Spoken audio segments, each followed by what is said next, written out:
মুষলধারে বৃষ্টির কারণে দুই গ্রামের 4টি বাড়িতে পাহাড় ধসে পড়ে বসতঘরের ব্যাপক ক্ষতি হয়েছে।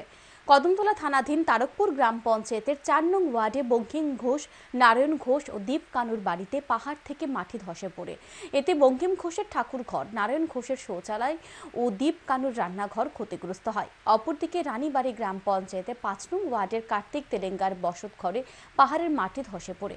এতে কার্তিক তেলেঙ্গার সবচেয়ে বেশি ক্ষতি হয়েছে। ক্ষতিগ্রস্ত বঙ্কিম ঘোষ জানান, তিনি এবং নারায়ণ ঘোষ অত্যন্ত গরিব, অতি কষ্টে তাদের সংসার চলে।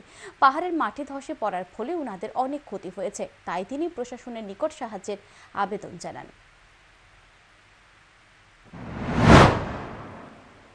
গতকালকে বৃষ্টি আমার এবং আমার বড় ভাই আমরা আলাদা আলাদা পৃথক, আমরা দুইটা দোষ করছে, বড় আকারের দোষ করছে। আমরা তারপর ওই পঞ্চায়েতের অধীনে আছি 4 নম্বর ওয়ার্ডে। আমরা খুবই দুর্বল। আমরা উপরমহল থেকে একটু সুযোগ সুবিধা এই দোষের সাহায্য চাই। মুখ্যমন্ত্রীর কাছেও আমরা আবেদন রাখছি।